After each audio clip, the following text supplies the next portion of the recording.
AJ. Presented by the AEP. Welcome back, All Elite family, to another non-frozen edition of Too Sweet Elite. Looks like we got things going as we are supposed to now. He joined, as always, by my boy, Big Match AJ, and, as frequently, by Xevo. How you doing, Xevo? Yo, what's up? Hey. How you been, man? Good. Been busy. Been busy for sure. I feel that. Yeah. How about you, AJ? How you been? Dude, I've been doing nothing. And it's not good. It's bad. That sounds okay, sounds I incredible. did do something, but it's been sporadic, man. Sometimes I just don't have shit to do recently, and I feel you. like I don't know. I should be writing at all times. I'm not, but I need to be like painting more than I am, but you know, it is what it is. I got a bunch of miniatures that I'm working on, so. Oh, really? That's cool. Yeah. That's dope, dude. I've been doing a little bit of stuff like that, sort of similar with like some designer figures, been stripping them and painting them. So yeah, I'm doing good. I'm busy trying to get this semester over with and get graduated. It looks like everything's about to close out really well, but been stressful in the meantime. So exciting. And then of course we had a little bit of technical difficulties at the top, but things seem to be all right now. But we were going to open with some Kenny Omega winning the Impact title, so we should just jump right into that conversation. I feel like there's some interesting conversation to be had there. The man is officially a triple champion, counting in the AAA. Oh, what's that championship? Mega. The Mega, yeah. I almost called it the Omega Championship, but I knew I was wrong. The AAA Mega Championship. So, what are you guys thinking? Yeah. Like the belt collector is for real. He is legit. Yeah, that's cool. It would have been cooler if it was against Moose, and it would have been cooler if Rich Swann didn't suck. Moose would have lost, brother. Yeah, but he's better. Okay, Rich Swann sucked this match. He botched like two big moves, and it felt like he was getting carried by Kenny. And I don't like Rich Swann anyways. Why are they like building like him as the top guy to face Kenny? That's ridiculous. That's nonsense. No, I don't want Rich Swann as the top guy of Impact. Impact sucks then. I gotta say, I was really impressed with his Jericho interview. Like, I didn't know that much about him, and I really, really liked his Jericho podcast he did, and that got me like a lot more hype for the Impact pay-per-view, because I legit knew like 4 people on that card. You know, the only stuff I know about Rich Swann is like the worst stuff I could possibly know about Rich Swann. It makes it really hard to like him. That's fair. I was a big fan of his like a long time ago even, but now seeing him in this position in Impact is kind of strange. I think especially just because they have like, and they don't have a huge like upper main event division, right? So I can understand it a little bit, but there's still like 3 or 4 guys that I probably would have rather seen in this position, but I can understand it, kind of putting your guy there. And me and AJ have talked about this. The reason Moose wasn't in that position is because I think Moose is the guy to get the belt back whenever it finally happens. I think that makes way more sense. You don't want to have Moose be the one to lose the belt, so he is now gone doing whatever. We could see him pop up in Impact tomorrow, or in AEW tomorrow for all we know, because they might try and set something up. I don't really expect that, but there could be more crossover now that he has that Impact belt for sure. It's definitely a cool thing. I actually didn't catch the show. I didn't catch the match. I caught the end part to record the intro to the podcast, but that's really it. But seeing the card and some of the stuff on it, I'm super intrigued by where Impact is at right now with just their roster, where it's kind of developed, them being able to utilize guys like Finn Juice and Kenny and other people to really make an interesting product right now. So I will probably be checking that pay-per-view out, even though I know some of the results too. Like, it looks like a good card. Yeah, I actually really enjoyed watching it more than I thought I would. You know, I was kind of expecting like, I'm just watching this to buy time until Kenny fights. You know, but it was solid. Like the first hour, not great, but like second hour, pretty solid, and it ended strong. I thought. I mean, all things considered, like I thought they told a pretty cool story. I liked watching Tony Khan just watch wrestling. Like they cut to the audience a couple times where he was just there watching. And it was fun just seeing him nerd out and like get to enjoy just like watching somebody else's product. Like that was legit. And I don't know. I thought it was fun. What happened, what I figured was going to happen, except Good Brothers didn't take their titles too. So like I figured everybody in the new elite or whatever we're going to call them now was going to have a belt, and Good Brothers didn't win. So didn't fully go that way. But yeah, I don't know. Kenny 3 belts, you know, he's. Yeah, now Impact still, the tag team titles still aren't really with them. They're going to New Japan, it seems like, and then the main title is going to AEW. So that gives them a chance to elevate the X division, I feel like. But Impact has some really interesting stuff going on. They're a much more entertaining company for me personally right now, just with having Kenny, having Finn Juice, having all of these different people involved that I I didn't expect to become an Impact fan again. Let me put it to you that way. But I'm genuinely curious to tune into that pay-per-view, see what it was all about and all that. So it looks like they did a good job with it. What'd you guys think of Mauro Ranallo doing commentary? He was bad, but I like Mauro Ranallo. Come on. What do you mean? Mauro was fine. What do you mean? He's suddenly not cringy and weird? No, he's still cringy and weird. I don't hate it though. I've never hated Mauro. Other people hate him way more than me. Like I find it so bad it's good. You know, like one of those cheesy movies like Space Truckers. Like it's like that. Mauro Ranallo is like so bad it's fun. So I don't know. He was bad though. Like I'm not gonna. What really gets me is like he goes so over the top when he does wrestling commentary, but then when he does like actual mixed martial arts or boxing commentary, it's not to that level. It's not to that level of just kind of goofy. So that's where I think it was kind of on different. Access with New Japan, it was very serious. But I mean, he likes to do the stuff that really corresponds to what's going on in pop culture and stuff like that. So I don't hate it. I thought the call after Kenny won the title, you can't spell Omega without OMG. I was like, OMG. Oh man, that's a little much. Like especially because it's a big moment, you know what I mean? And you could have basically just said said you didn't watch the match, and like I know you're genuinely asking us what do I think. Like you should watch the match for Mauro's commentary because that's not the only banger in there. Oh, I bet, dude. I don't want spoilers though. He and I like Mauro because to that extent, like while the stuff he tried to get in there with the pop culture stuff or just the parallels and stuff like that, it didn't sell me, but just his voice being involved in the match made it feel a little more important to me for sure. Just adding him in, I think, added something. Now, if you love or hate his commentary, it's going to do a little bit different effect on you, but I thought it was all right. It was a cool thing to do. I don't want to see Mauro every week on AEW, that's for sure. No. No. But like I don't know. I thought that whole pay-per-view impressed me actually, and I'm not like champing at the bit to get the next Impact pay-per-view in 3 months. But I mean, if they do something I was gonna say if they do something again big with AEW, I'd consider it. Like Yeah. I'm a fake Impact fan because I only watch the main event. But the main event, like, and I watched the AEW segments in the show. I'm a fake fan, anyways. I want to see the Trey Miguel match, man. Didn't he have a match with Sammy? I don't know, but what I do know is the two refs thing. I was like, oh god, this. I'm glad you brought that up too, because I only saw Aubrey, but I imagine... No, that was legit because like they were setting it up as like we can't trust the AEW ref, everything. Like it's so Aubrey. Stupid. This is the most honest like referee that AEW has. If you're gonna do that, do it with Rick Knox. Let Kenny cheat, and she took the chair away from him, and I was like, that's awesome. Like it's a good moment to like build. I get it. No, AEW is not like the bad guys here. Fair enough. I like that perspective, Xevo, definitely. You're right. I didn't really That's think a nice of it that perspective. way. I thought of it very negatively, like oh god, Impact and two referees kill me. Yeah, they called out the Hebner thing at the start of the show too, which was funny. It's like, what's the last name of your ref again? Exactly. So they did Aubrey Hebner even, so I mean, that was her like indie name. So. Yeah, they did a great job, I think, though, with that show and getting people interested in Impact. We finally are starting to see that relationship start to pay dividends for Impact side of things, which should have been expected, but took a little bit, I think. AEW has released a tour, or they haven't released a touring schedule, but Jim Ross says that they should be releasing a pretty ambitious touring schedule in the near future. What do you guys think about that? Think it's about time? Oh, yeah. I'm thinking like summer makes sense because I was gonna say I'm not gonna let the Florida boys sit here and say, oh, they shouldn't be traveling.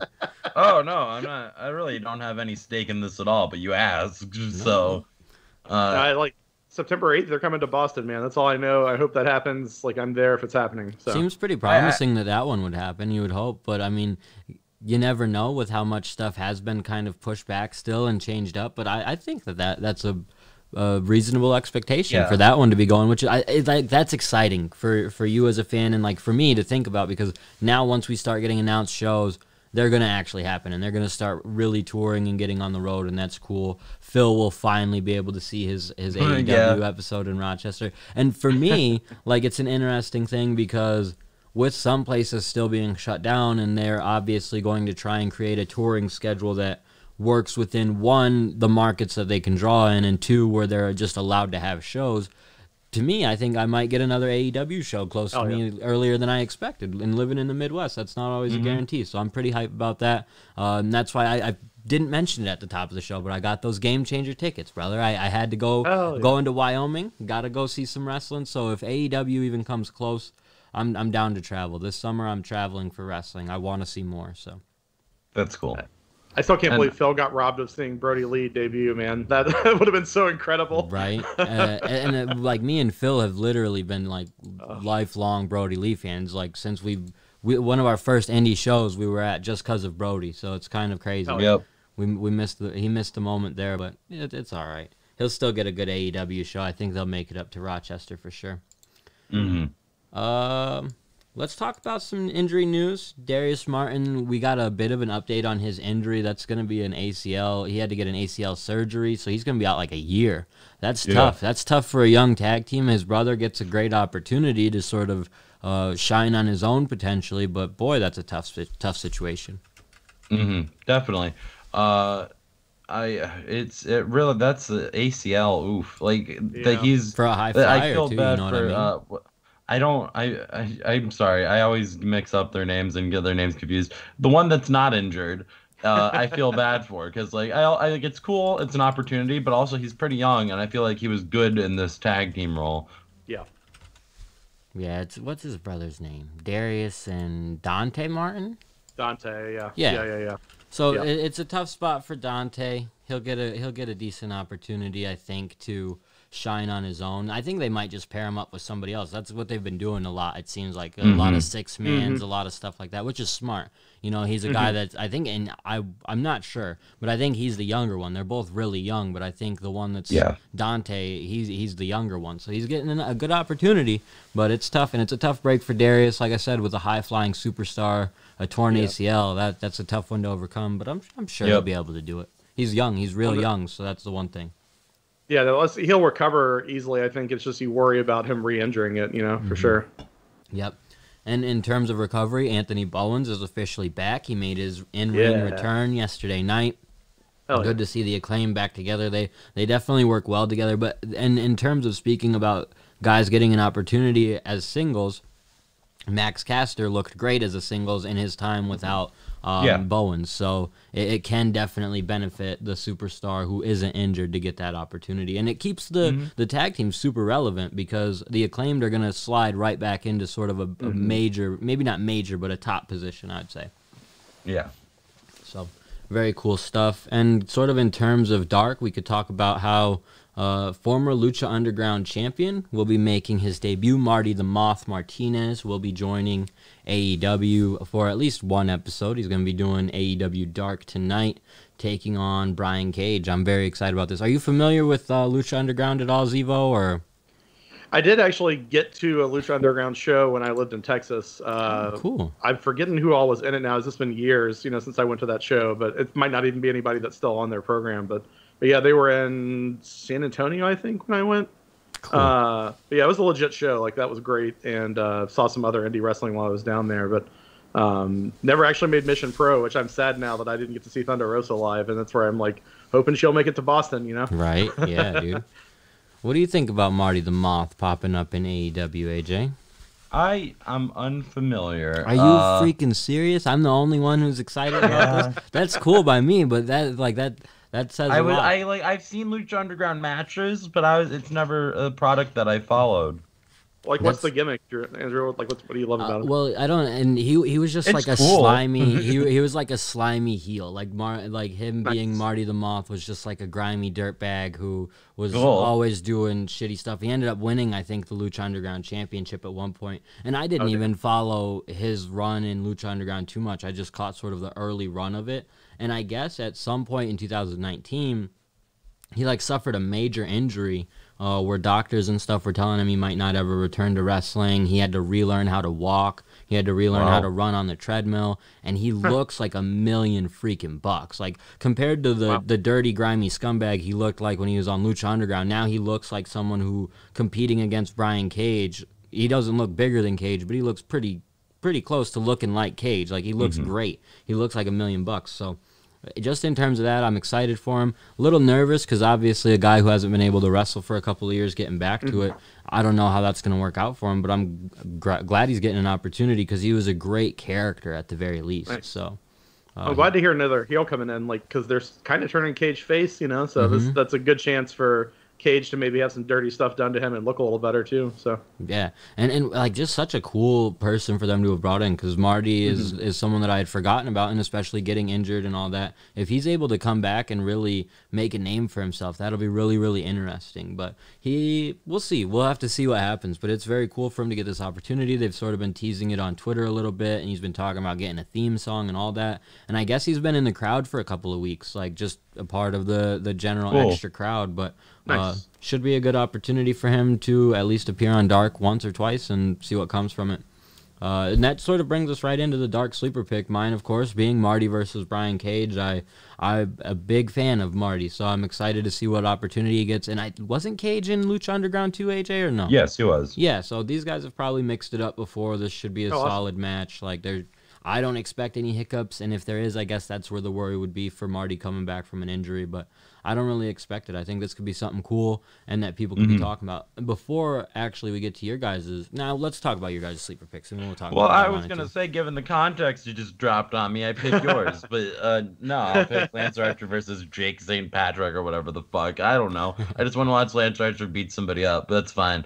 But yours is going to be way cool. I'm actually going to tune into Dark, or at least in the main event, or whatever this match is slotted into. Mm-hmm.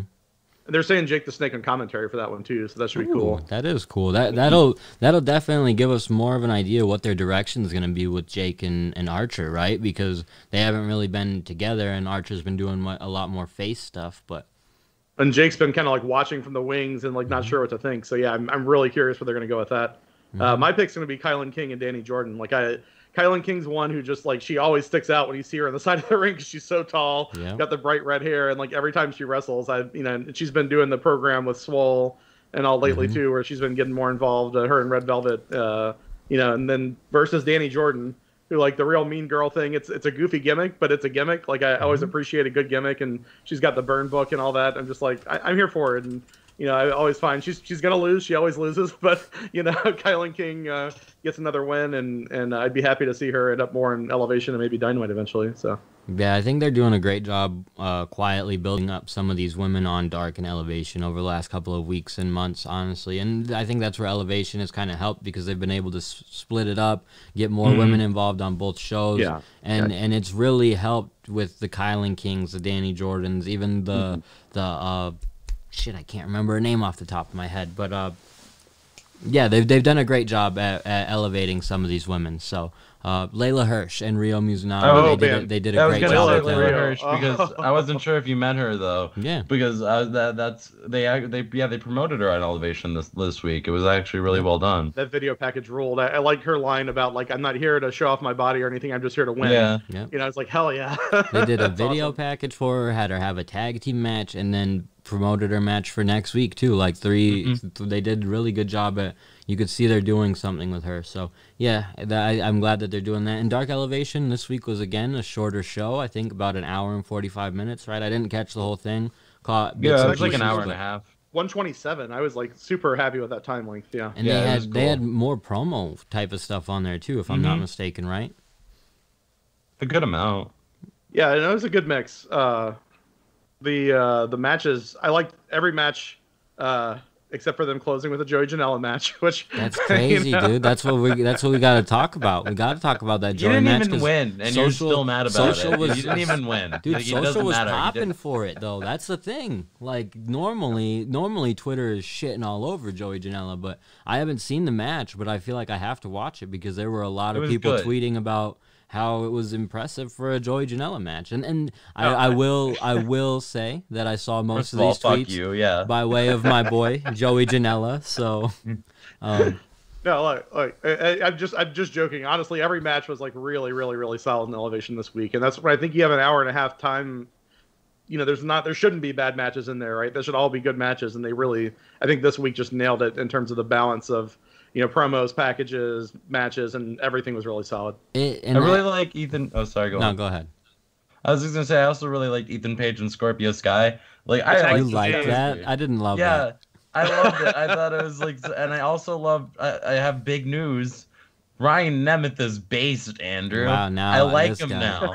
This guy, he shit on showed Ryan me his Nemeth personality. so long. Yeah, but like he was okay. That's when he was monotone Dolph Ziggler's brother. Now he's like, put your pinky and touch Dolph Ziggler's brother. Like, I'm like, yeah, getting some good attitude, and I like the whole wingman gimmick. Like I don't even, I don't know. I'm a mark for Peter Avalon, I guess. Like I weirdly like all the dumb shit he does, and like this is the one thing where like the him now is supposed to be attractive, and his little bit with Leva Bates and BTE this week. I'm like, no, I'm digging it. I like what they're doing. So and that little group is fun, right? Like, and they have a little bit of everything. I think for everyone, where it can sort of get everyone interested, and it's like kind of almost a comedy gimmick because I love JD Drake in there, so it's like each one of us his mesh shirt. Yeah, each one of us kind of have something different that is appealing in that group, and that's funny. And I was gonna say, like, it might be a strange comparison, and I didn't watch all of last night's episode, but it feels very reminiscent of like some early NXT where they're trying new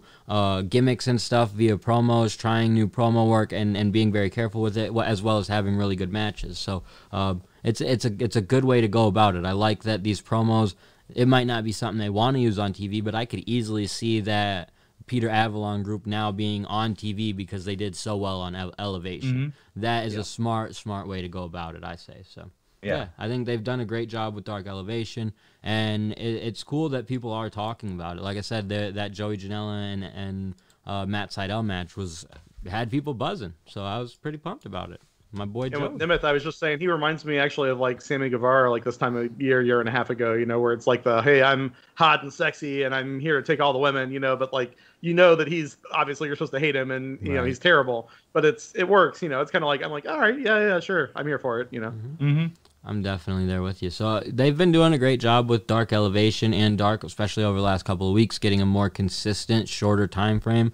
I hope that they continue with it. It seems like they're sort of hearing what people are saying about it and shortening it, because I think in general people were like, this 2.5 hour thing just really doesn't work.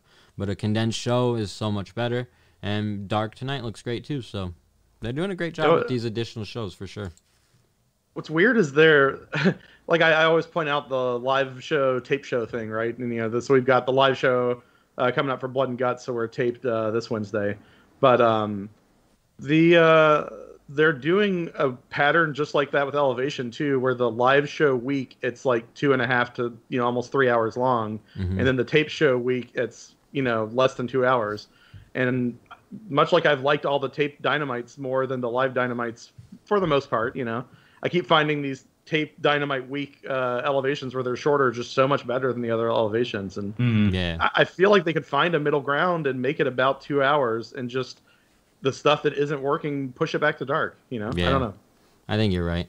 I definitely think you're right. And before we talk about Dynamite, there's one last bit of news that I almost skipped over, so I can't even blame AJ for not seeing it earlier. We have to talk about how Dynamite could potentially change days. This has been rumored a little bit. Hockey apparently being picked up by what is it? Warner Media, I guess would be the description there. Turner deal. Yeah. So yes. They're gonna be on, but I think people are thinking TBS, but there's a chance it could show up on TNT on Wednesday nights, which of course would shift AEW and be the most hilarious thing in the world. But I think also people have already kind of killed all speculation of that. Like this is a very rare opportunity of this happening, and that's probably because AEW pulled 1 million viewers over the last 2 weeks. Oh yeah. Not just that, I'm pretty sure like the Wednesday games are going to be on ESPN or something of that nature. I don't know. There's something or other that I just remember hearing that AEW is supposedly going to be unaffected by this. Like maybe it'll be like the NBA where they have to move a night or something. Yeah, but like not they're going to change nights permanently. Speaking of scheduling speculation, I keep trying to figure out when the third hour is going to be. Like what night? Is it going to be an 8 o'clock or 9 o'clock? And I was just thinking over the weekend with the possibility now that like there's a lot more storyline reasons for Impact people to show up at AEW. The third hour, I think, would actually give them the ability to have like an Impact person every couple of weeks or something on, right? Right. Because right now it's just there's so many people they want to feature and they can't feature everybody in 2 hours, So. Yeah, I agree. And people have been speculating, like, where will they even put that at this point on TNT with them adding hockey? They have basketball. Like, a lot of people are now saying, oh, that might not even end up being on actual, like, it might be on TBS or even the channel below that, or like on a streaming service, is what people are like speculating could be the final outcome, because nothing's been announced and TNT's schedule is so full. But yeah, I think AJ's probably right about the Wednesday night thing, because especially if it is on ESPN, you have to imagine they're probably going to have Wednesday night games on USA. That's the whole reason NXT moved. So why would AEW, like, I wouldn't anticipate 3 different networks pulling or covering hockey on one night. It could happen for sure, but yeah, and the real negative for AEW there would be, is I wouldn't see them, they wouldn't likely move to Tuesday, because I think Tuesday's an NBA day. And they would probably move to Friday. Yeah, it would probably move to Friday, and that would be a tough break. So, I think that they're in a solid position, especially by pulling the solid ratings they've had over the last couple of weeks. And like AJ said, I don't think it was really ever much of a possibility. And with great ratings, you kind of shut all that down. So. Yep. That's good. But who knows? Maybe in a couple weeks we'll be reporting on how AEW had to switch nights anyway. So maybe. But until then, we get to talk about Dynamite on Wednesdays, and let's talk about this Wednesday's Dynamite. They've got a pretty decent card lined up for us. Not necessarily as stacked as last week, I would say, but I'm curious to hear what you guys think about it. First off, we'll talk about the Nightmare Family, this being Dustin Rhodes, Billy Gunn, and Lee Johnson, taking on the Factory, QT Marshall, Aaron Solo, and Nick Camarado. Any thoughts on this one? Yeah, I'm actually excited for this. I like this angle that they're doing with the Nightmare Family and the Factory. I'm super into it. I want to see. I really hope that QT Marshall comes up on top and not Dustin Rhodes and 2 of his babies. I want Tony Soprano to win. I know it's the same thing on the other team, but that's not the point. The point is QT Marshall's hot. Well, I really like they did the gimmick with pulling the stairs up onto the ramp and he's sitting up on like a throne this week. Like, that was pretty sick. That was great. Yeah. Yeah. Yeah, I like what they've done with the Factory, and I saw a little bit of speculation too. People saying my guy Marty the Moth, he trains at the Factory. You never know. Maybe they add one more guy. But I like this group. I've been big on QT Marshall a little bit before he made the big heel turn, and it's all worked out pretty well. So I will be bummed out if they lose. That's for sure. I don't see a reason to give. I mean, Lee Johnson is okay, and I get that he's a young guy they could really push, but I don't see the reason in putting Dustin and Billy over Solo, Camarado, and QT Marshall, especially with Solo taking a loss on Dark last week, which I didn't even know about until Phil brought it up in our group chat later on. I was like, what a sad situation. That was surprising. So they could use the win, but it should be an interesting match nonetheless. One I'm definitely pumped to see, though. We got Brian Cage versus Hangman Page. Xevo, what do you think Cage about Page. This one? Yeah, Cage Page. They just need another Cage. But if only they do my full booking. But this is a good start, you know. I love both these dudes. I think, I'm trying to figure out even what Hangman's story is right now, because like they've kind of had him all over the place on BTE recently. And weirdly, he just showed up this week doing almost an entire like Brody Lee impression, like stomping into the room and yelling and everything. That's kind of like, okay, because I keep thinking like he's the next, like I've been in my head calling him the Exalted 2, but I don't know what they're gonna do with him. But I kind of want the story to develop this week, regardless, because he needs something going on. And the especially without him challenging for the title, you know what I mean? Like But the Hardy stuff seems over, so then it's like, well, what's he doing now? And like Cage, similarly, like is in an interesting place where he's transitioning right now. So I feel like they're both gonna have something big happen with their stories this week, and I just don't know what it is. Listen, I hear you, and I think Cage should probably get the win because his story is more shown on Dynamite, and there's more implications that there's something going on with him right now. But Hangman Page is real fucked up, dude. He forgot the egg rolls. I mean. John Silver had to lose 12 inches of his arm. 12 inches, and Alan Angels had to sacrifice those 12 inches. That's terrible. It's a desperate situation. Yeah, it is. I think that this could be a fun match. I agree with AJ. I would like to see Cage get the victory here, just because if you're not going to put Hangman in a title match, he needs to get knocked down a little bit. You know what I mean? And I love Hangman. I think I'm glad with him being on an undefeated streak throughout 2021, but it makes the rankings look really silly to me that he's not getting a title match, especially when Tony Khan doesn't really have the best relationship with Kenny. Like, there's no reason he would be protecting Kenny from this match. There's no reason he would be waiting to do this match unless he were to say that this is a money pay-per-view match, and that's why I'm holding off on it. And I would accept that, but without it being any reason for this not happening, it's like he's been number one for how many weeks, and he's not even going to say anything about it? Like, how is he not annoyed as the competitor? So you guys are selling me on he's got to lose this week, and if he loses, we get back to like anxious millennial cowboy. It's his whole brand, and he's sad and depressed and drinking hard again. And I mean, I think that's like an obvious way to go with that. So I guess we'll see. But I don't think he will. I think he should, but I don't think he will. I think he'll continue to beat Cage and stay on this undefeated streak, with no title implications, and that's going to be weird to me. But we'll see. I agree with Xevo 100% that there probably will be some development to both guys in this match, where I'll be more than pleased with the outcome regardless. So, a tag title eliminator match: the Young Bucks taking on Matt and Mike Sydal.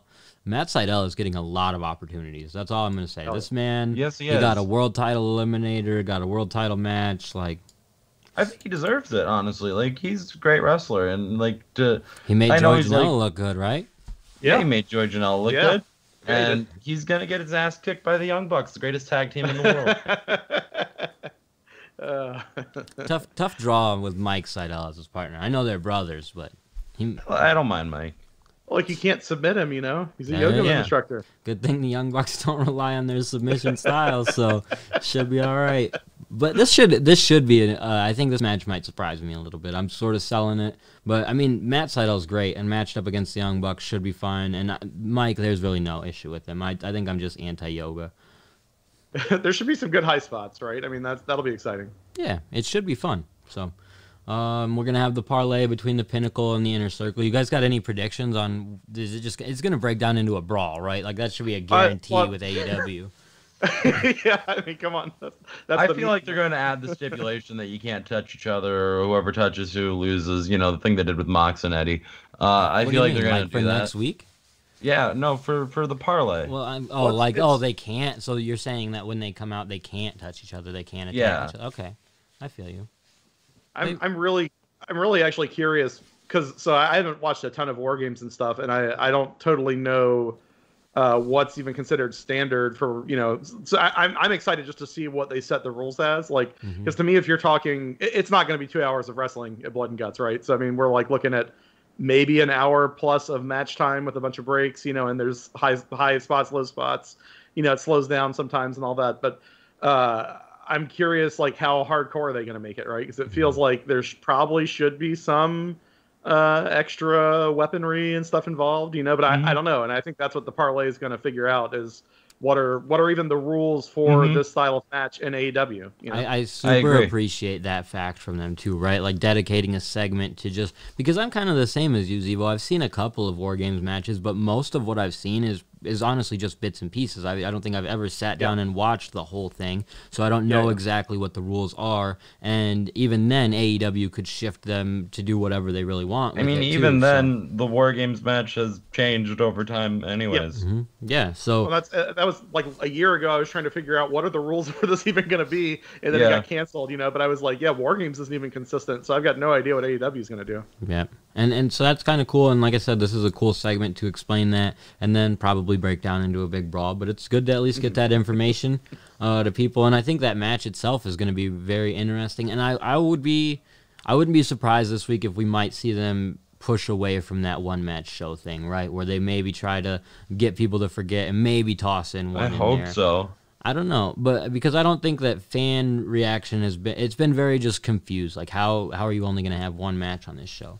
I mean, you got 10 wrestlers, right? So I mean, there's like enough things that could happen, and again, depending on how these rules go, maybe it's more broken out to be like that would still just smaller groups of matches spread out, and we're clearly going to have video packages and promos, right? I mean, it's not going to open with wrestling and end with wrestling and be wrestling all in between. Right. But it's still... Go ahead, AJ. I was thinking about that time after WrestleMania on Raw, whenever Shawn Michaels and John Cena were like one of like some of the only guys who were on the roster that night because the plane didn't make it, and they had like a 50 fucking minute match, and it was great. And that was just on accident. Like they didn't mean for that to happen. So if you plan for it, maybe you can. I don't know. Yeah, the match itself should be great, and all the characters, everything involved. It's just, and I don't know. We'll see. I'm still just very hesitant on that match. Unfortunately, I'm not even going to be able to catch it live. I'm going to have to catch it after the event because I got Brody's baptism that night. But I'm still excited to catch it. I'm still excited to see what they do, and so it might be a fortunate situation for me actually, where I can catch it afterwards. And if it's too long, I could fast forward through some stuff. But I think they're going to have a solid 50, 55 minutes of just nonstop action with some of the best wrestlers in the business, and that's where that match just kind of works. So, well, I remember Cody's big cage match where I was also like, oh hey, a cage match in AEW, like how are they going to handle it? And that was like longer than I was expecting, but paced pretty well, I thought. And I think they did a bunch of stuff that I would expect in a cage match, and I expect we'll see the War Games, equivalent of that kind of stuff in this. But similarly, I think they'll probably do stuff I'm not expecting, and I think there's room for that when they have more time. Like if they were trying to fit this into the last 30 minutes of the show, I would be more concerned actually that it might not be that good. Fair enough. And if they're giving it the space to breathe, like I think it might be cool. But yeah, how does it sustain 2 hours? I mean, we're gonna find out real soon. Well, and I think honestly, as we're talking about it, I'm thinking personally, me kind of underselling it, and I think in general people underselling it. Like, how can they do this? It's better than people having high expectations, right? Like this is going to be the greatest thing ever. So when it does happen, they don't even really have to overachieve. You know what I mean? And this is a great 10 guys that you would expect to have a great match, but even still, and then if they for some reason, overachieve, it'll be all the better. Exactly. Yeah. So it's almost funny that as wrestling fans, or at least me as a wrestling fan, is doubting guys like Jericho, MJF, Sammy, like so many great talent, the Revival, like all those guys. So yeah, I think the match is, the more I think about it, it's going to be good, and we'll end up surprised like, wow, of course they could have a whole show be one match. They're amazing wrestlers, like duh. So should be cool. Chris Statlander taking on Penelope Ford. Good match for Chris.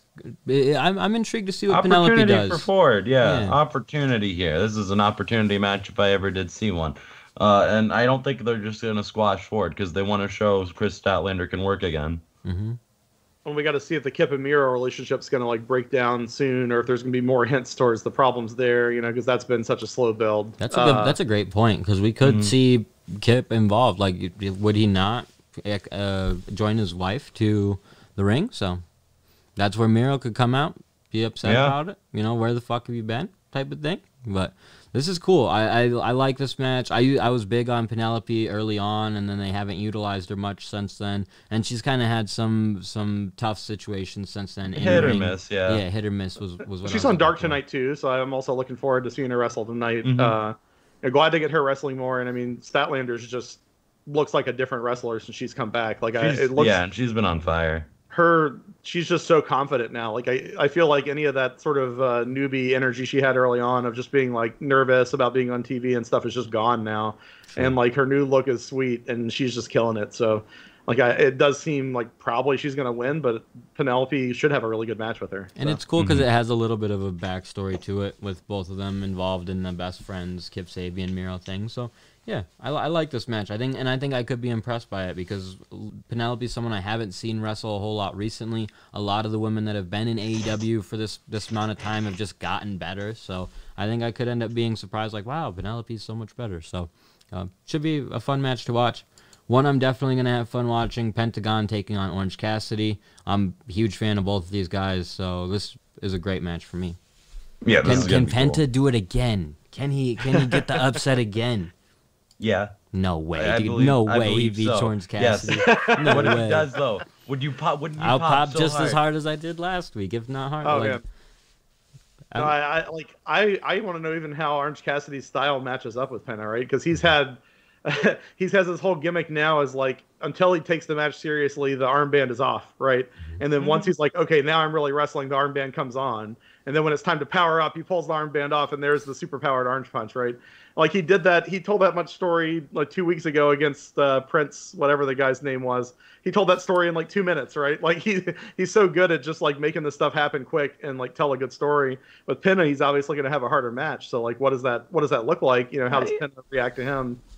I think I don't know how familiar you are with Orange Cassidy prior to AEW, but like he used to be a wrestler called Fire Ant, where he was just an ant wrestling, but it was he wrestled a lot of luchadors. Is my point here? Okay. Like he's not like shy to wrestling in a lucha style.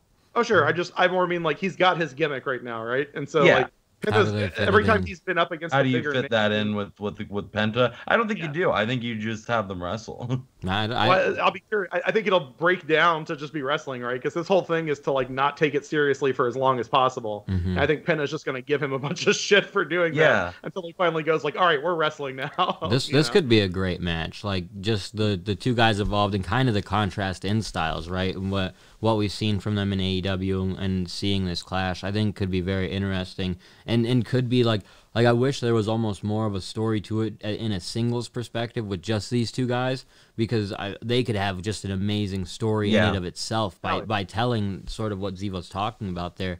But that's why I'm excited about this match. And them expanding on this storyline that they've got going between these two groups is good too. So I like it. Should be a fun match. And the main event, we got Darby defending the title. Once again, it better be the main event, right? That's what the TNT title match is all about. Goes on last every week. Apparently. Every time. Every TNT title match ever has been this time he called out 10. Did you guys see the challenge? I didn't actually see the official challenge in terms of like how he laid it out to 10, so maybe it makes a little bit more sense in that perspective. It's kind of a random match to me, but it seems random to me. I don't get it, but whatever.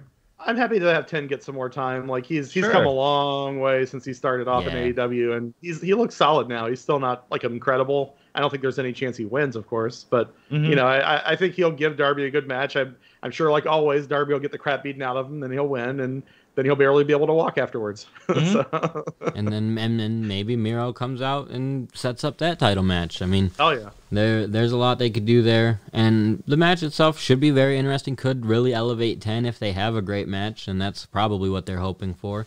10 is fine by me. I like that you point out the fact that just his growth over the last year or so, because it's very true what he's sort of developed into as his own character under that mask, and really just coming into his own and becoming a better wrestler. So this is a great opportunity for him.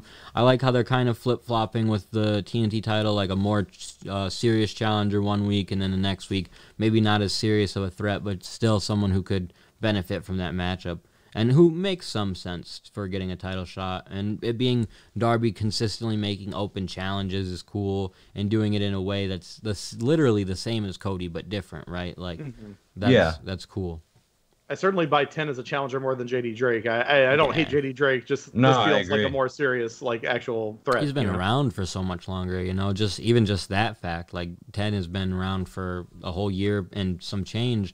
JD Drake's been around for a cup of coffee. Like that, just that is enough to be like, okay, I think that this is a little bit more of a better matchup, and could be an interesting way to close out the show if that's what they choose to do. They should, right? That's the TNT title. So no, they really shouldn't. What are you talking about? That's the gimmick. They've never had a TNT title match not go on last, AJ. What are you talking about? You're right. I'm sorry. I'm an idiot. Please forgive me. It kind of seems like the parlay either opens or closes the show, right? Because, I mean, if they're going to end with a brawl, especially, that would be the typical AEW. I think it's the top of the hour segment, though. I think it's going to be on top of the hour. Could be top of the hour. It could be. I would like for it to close, right? Because we're leading into because Blood and Guts is next week, right? Yeah, that's the very next thing. So it's sort of the go home for Blood and Guts. Makes sense if it closes. I'm not arguing that. And I think this show will also facilitate just a lot of storyline advancement, because if next week is primarily dedicated to that one matchup, you want to try and get some of the storyline advancing now. You can advance some stuff next week, but a lot of that time is going to be dedicated to one match. So I think we'll get a lot now. And then I think the following week could be very interesting too. So I'm curious to see how everything lines up this week, next week, and then how they build into that week, the 12th of May, because it's just interesting. They're so good at building a card within the show, right? But if it's a one match show, how are they going to build the following week's card? Maybe they're building the following week's card this week. Maybe that's how it is. So maybe, yeah, I guess that would make sense. They've done that before with like specials, right? So yeah, looks like a solid Dynamite. I'm not really, I'm not as pumped up as maybe last week's with the card being really, really great. But you were really pumped up last week. Penta versus Orange Cassidy and some of these other matches, Brian Cage versus Hangman, like those two matches have me sold. So Nightmare Family versus the Factory, I'm pretty interested in this card. This is going to be a good card, I think. Like, I think this is going to be a surprisingly good show. Like, not surprisingly, it's going to be a good show, but I think it'll be an expectation thing. Oh yeah, it'll be beyond our expectations. Plus another take week again. And like, yeah, it's I just think it's been so impressive to me how good again the editing is. Like how there's just not any wasted time. Like every bit of the match that we see is great. You know, all the promos and video. You know, everything's the right length. Like everything just looks good. Like I think they do such a good job with these pre-taped episodes, and you know, so I expect. A lot of times I hear the cards on these and I'm just like, maybe I'm going to be wrong and this will be the time where the pre-taped one's not better than the live one. And then I'm basically always like, nope, that was better than last week's episode. So yeah, fair enough. And that's a great point that you make there. So, and before we get out of here, Xevo, I'm curious to know what you thought of Darby's defense against Jungle Boy last week. That was great. I wanted Jungle Boy to win. I like, not that I really want. I know I keep saying I think somebody's going to beat Darby, but I don't actually want Darby to lose. But I legit like Darby and Jungle Boy are two of I think my like early favorites from when I started watching AEW, who just always looked great, seemed really popular, and just lost over and over again. You know, and it's so cool to be at a point where like. They've also both just looked so much better, you know, in recent months and all than they ever used to, especially Jungle Boy, who's just like a force of nature now. Like he's so good. He's gotten so good so fast to the point where I legit was just like, I'm not sure he can't win tonight. Like, you know, I think I was more convinced the story made more sense for Matt Hardy to win, but like I would not have been mad for Jungle Boy to be the new champion. But, you know, they made a big point last week that I honestly hadn't considered. And they were talking about Sheeta at the time, but I think it goes for Darby too, which is that both of those championships, they've never been live champions, right? Like they've never actually been in front of a live crowd.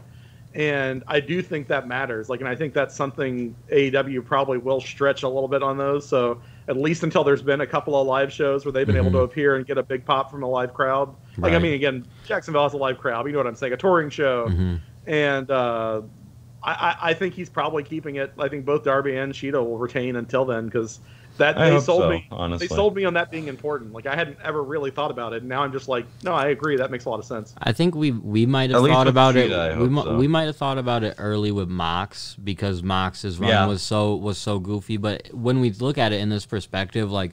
Mox didn't need to hold it until fans showed up, right? Like the fans didn't need to see him with the belt, but it would be super beneficial to hear that reaction and just see fans blow up for Darby and Sheeta. And I think both of those superstars have been built so well as champion that they're in a comfortable position to probably stretch that out, and it won't be a problem. So, yeah, I think you're probably right there.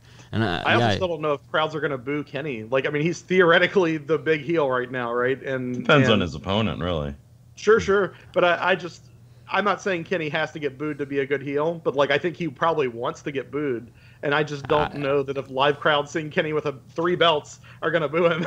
Yeah, you know? I don't see him getting booed at all, man. I think that in general, like. His character and stuff has just been more entertaining over the last year, right? Or over the last 6 months since he's become champion and turned heel. But what's the key?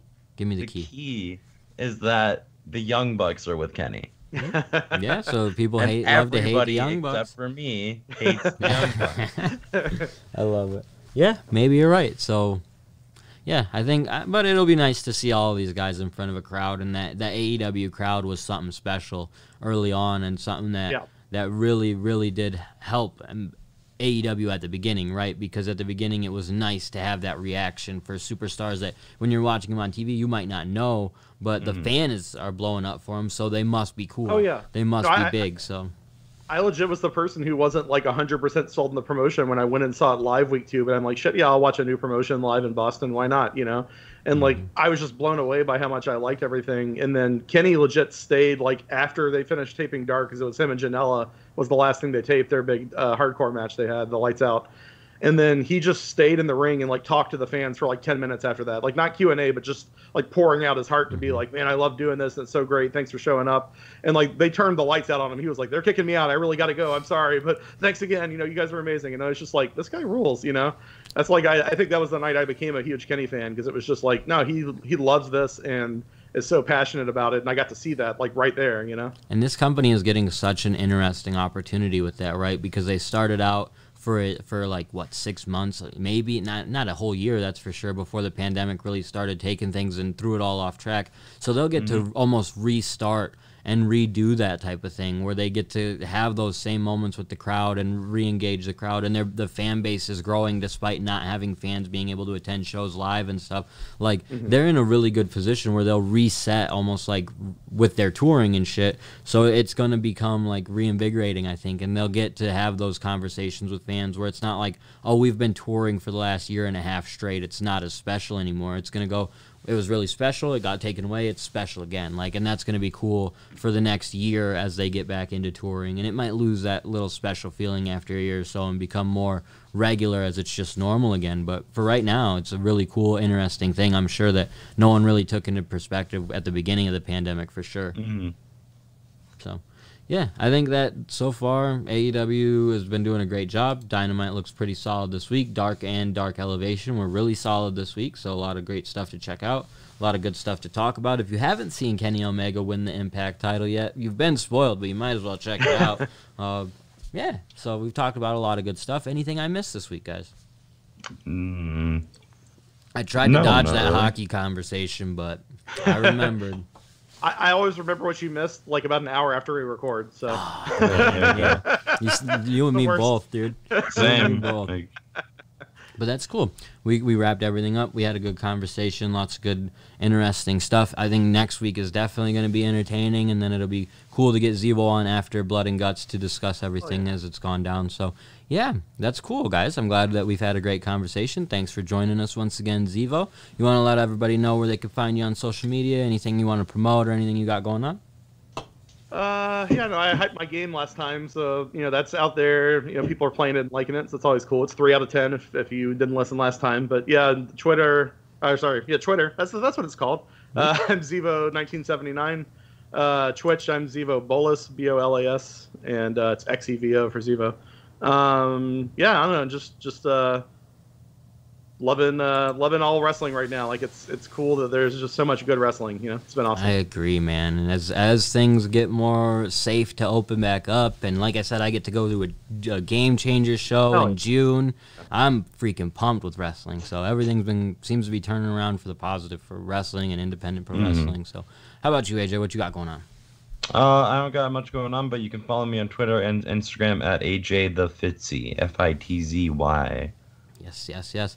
Next week, I'll be back with WrestleJoy writing some shining a light on AEW Dark Superstars this week with the finals and everything. Got a little bit busy, so put a break on that, but we will be back next week, back to normal. You can find me on Twitter at 2SweetElite. We're on Instagram at Andrew Kazir. You can find the Facebook on Facebook.com/AllElitePod. On YouTube at YouTube.com/AllElitePodcast. Make sure you smash that subscribe button, brother. We're also on Twitter at AllElitePodcast and Instagram at AllEliteEverything. Thank you guys for tuning in with us for another great episode. Until next week. Bye-bye.